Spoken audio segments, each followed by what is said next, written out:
तो गुरु Avengers as of Ultron में तुमको बताया गया था कि हल्क के साथ कोई भविष्य नहीं है, मतलब कि वो कभी बाप नहीं बन सकता, जिसका रीजन तुम जानते ही हो। लेकिन कॉमिक्स में ऐसा नहीं है, वो कई बार रंगीन हो चुका है और उसके कई सारे बच्चे हैं, तो एमसीयू क्यों नहीं करता? तो गुरु इसे कहना बस आसान है मगर जस्टिफाई करना बहुत ही मुश्किल। तो वो इसी लफड़े को दूर करते हुए एक रूमर भी निकल के आ रहा है कि अपनी शी हल्क की कहानी में हमें सन ऑफ हल्क स्कार भी देखने को मिलेगा, जो कि ये उसकी औलाद सकार प्लेनेट वाली है, जहाँ पे वो अपने पिछले 2 सालों से हल्क होने के सारे फायदे उठा रहा था। और गुरु इस रूमर को पूरी तरीके से गलत भी क्यों नहीं कह सकते, क्योंकि गुरु धुआं वहीं से उठता है जहाँ पे आग लगी होती है। और एडिशनली इस रूमर को भी ऐसे गलत नहीं ठहराया जा सकता, क्योंकि कॉमिक्स में ऐसा एक बार हो चुका है।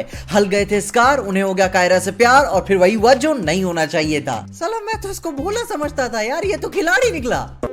हुआ कैसे होगा? तो गुरु देखो, किसी भी एक्टर के लिए मार्वल और डीसी में एक साथ काम करना अलाउड नहीं है, लेकिन ये गाइडलाइन सिर्फ टॉप टायर के एक्टर्स के लिए ही है। Just like Chris Hemsworth, Tom Holland, ये कभी भी डीसीयू में काम नहीं कर सकते, क्योंकि भाई डायरेक्टली एमसीयू का चेहरा है। लेकिन सब थॉर और स्पाइडरमैन भी तो नहीं होते। ऐसे भी कुछ एक्टर्स हैं जो एमसीयू और डीसीयू में काम करते आ रहे हैं, just like Michael Keaton DCU में बैटमैन और एमसीयू में वल्चर। वहीं टाइका वाइटिटी थॉर रैग्नारॉक से लव एंड थंडर तक क्रॉक को प्ले किया, लेकिन इसके बावजूद भी डीसीयू की सबसे बड़ी फ्लॉप ग्रीन लैंटर्न में थॉमस कैलमैको एक्ट किया और द सुसाइड स्क्वाड में रैट कैचर भी बने। फिर डेविड डैशमाल्चियन एंटमैन 1 और 2 में कर्ट प्ले किया और आगे चल के दी सुसाइड स्क्वाड में पोल का डॉटमैन भी बने। जैकरी लीवाई थॉर 2 और 3 में फ्रैंडाल भी बने, काफी छोटा सा रोल, लेकिन अब वो डीसीयू का चेहरा बने शज़ाम मूवी के साथ। और अब फॉर श्योर ये डीसी से मार्वल में नहीं जा सकते, क्योंकि भाई मोहब्बत दोनों तरफ से काम करती है, एक तरफ से नहीं। और अब गुरु अपने जेम्स गन के भाई Sean Gunn Guardians of the Galaxy 2 से लेकर 3 तक क्रैगलिन बने, लेकिन अब डीसी में वीजल प्ले कर रहे हैं। तो गुरु मैं बता रहा हूँ, जहां से पैसा मिले वहां से लपेट लो। अब गुरु ये बहुत ही लॉजिकल सवाल होने वाला है, जिसपे तुम मेरे को गाली नहीं दे सकते। डेडपूल का सब रीजनरेट होता है, तो उसकी स्किन क्यों नहीं रीजनरेट हो जाती सही वाली? I mean यार, उसने अपना हाथ काटा, पैर काटे और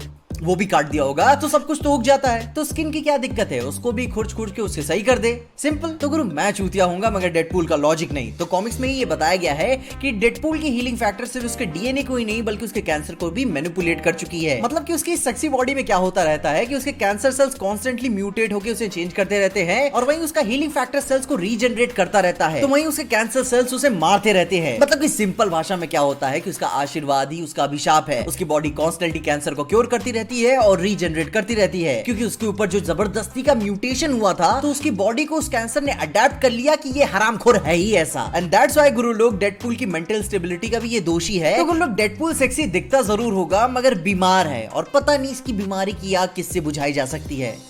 नहीं, उससे नहीं। पैटिसन की आने वाली बैटमैन मूवी में हमें और कितने विलेंस देखने को मिलेंगे?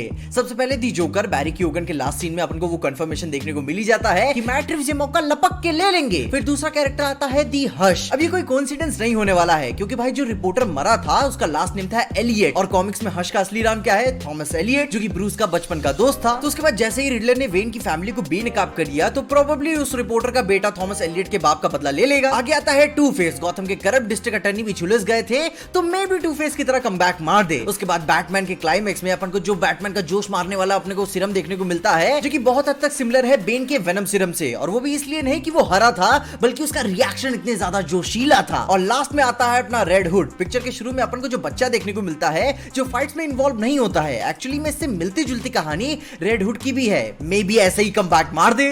गुरु एमसीयू के सारे डैडी इश्यूज एक तरफ और ईगो एक तरफ। I mean यार, इससे बड़ा हरामखोर बाप मैंने आज तक अपनी जिंदगी में नहीं देखा। एक मेगलोमेनियक जो गैलेक्सी में मर्द होने का ट्रू फायदा पहचान जाता है और फादरली करिश्मे के कारण गैलेक्सी में कोने कोने में अपनी बीज बो देता है। कितना गंदा साउंड कर रहा है यार। खैर, वो अपनी औलादों को बड़ा होने पर उनके अपने पास बहला फुसला की बुलाता है ताकि वो उन्हें चूस सके, मतलब कि उन्हें बैटरियों की तरह यूज कर सके। और मैं तो अभी भी हल्के में बोल रहा हूँ, ईगो इतना दोगला किस्म का आदमी है कि अपने बच्चों को कंकालों का ढेर अपने ही सरजमी के नीचे बना के रखा हुआ है। क्या कहोगे कि इसके पास दिल है? ये एमसीयू के हरामियों से हरामियों बाप की लिस्ट में भी टॉप पे आता है। I mean, थानोस इसके सामने संत आदमी लगता है। He may have been your father, boy, but he wasn't your daddy. तो गुरु लोग, एक ऐसी पिक्चर है जिसे कोई नहीं देख सकता, लिटरली, ना तुम ना मैं ना सलमान भाई, कोई भी नहीं। अब ये पिक्चर बनाई तो गई है मगर 100 साल बाद रिलीज करने के लिए। मतलब कि अगर टेक्निकली देखें तो 93 साल अभी भी बचे हुए हैं। ये पिक्चर बनाई गई है रॉबर्ट रॉड्रिगस के थ्रू, जिसका नाम है 100 Years the movie you will never see, जो कि ये पिक्चर रिलीज होगी 2115 में। अब गुरु, जहां बात रही पिक्चर की प्रमोशन पंचायत की, पता तो चले पिक्चर है किस बारे में। तो इस पिक्चर के 3 अलग अलग फ्यूचर्स को शोकेस करते हुए इसके 3 टीजर्स को जारी किया गया गया है, जिसमें से एक डिस्टोपियन सेमी कोलैप्स सिविलाइजेशन है, एक बहुत ही ज्यादा हाईटेक दुनिया है और एक रेट्रो फ्यूचर है, जैसा कि 40s और 50s में इमेजिन किया गया था। अब गुरु, जिसमें से मेरा एक सवाल है कि ऐसा क्या माल है कि भाई इसमें कि 100 साल बाद ही दुनिया इसे झेल पाएगी? और गुरु, जहां रही मेरी बात, तो गुरु मैं बहुत ज्यादा एक्साइटेड हूं इस पिक्चर के लिए। पूरी कोशिश करेंगे कि जिंदा रह जाएं।